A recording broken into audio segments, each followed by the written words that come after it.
The Ridley Report.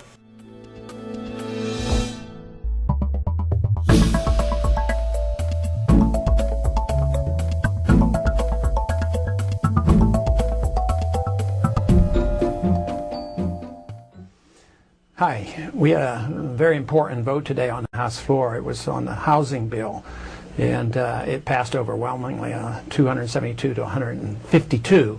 And this was a major piece of legislation, a major bailout. I was kiddingly wanting to call the bill the mother of all bailouts, but then I qualified that to say that actually the bailout of the housing industry has occurred now over the past year, because the Federal Reserve has actually invested, so to speak, almost $300 billion in bailing out the industry. And this bill has frequently been referred to as entailing $300 billion also of appropriations, but that has been changed, and they changed the number, and they said it would be essentially $25 billion, but that's just talk, because it is now doesn't really have a number to it. It means that the original line of credit, which helped to cause all this trouble, given the assumption and the attitude that the federal government would always bail out Fannie Mae and Freddie Mac, they always had a line of credit to the Treasury of $2.5 billion. Well, today, the line of credit is open-ended. Treasury is now allowed to buy all Fannie Mae, Freddie Mac and Fannie Mae housing security unlimited. They get to make the decisions. The Congress doesn't even make the decision on how much money is appropriated. But interestingly enough, what they did, though, buried in the bill, which was nearly 600 pages long, buried in the bill, which a lot of members weren't quite aware of, the national debt was moved up $800 billion. So they're planning on spending, a lot of money. So the national debt is being increased, and this is open-ended, and the Treasury can buy these securities.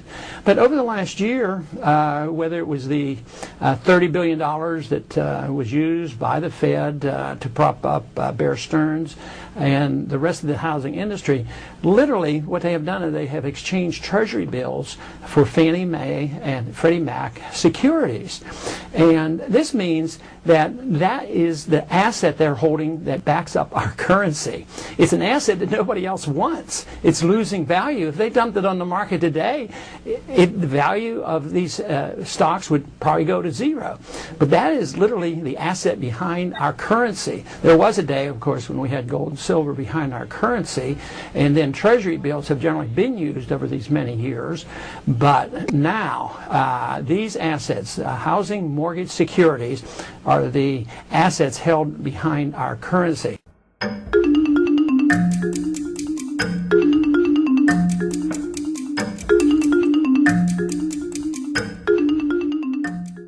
So, in a way, it's a very serious situation. Today, though, many people voted for it, not because they liked it and liked the idea. They know it's terrible. They know it's a lot of money. But they have been convinced that if we don't bail out the housing industry, everything is going to be much worse. And there is some truth to the argument that things can get pretty bad by not bailing out. But to keep the inflation going, keep printing more money to prop up a system that's not viable, isn't the answer. So you can't solve the problem created by inflation, that is the creation of money and credit out of thin air, with more money and credit out of thin air. Because although it might tide us over for a while, what it does, it puts pressure on the dollar. And of course, internationally, that's what our problem has been, is the value of the dollar. And it keeps going down in value, which means prices are going to go up.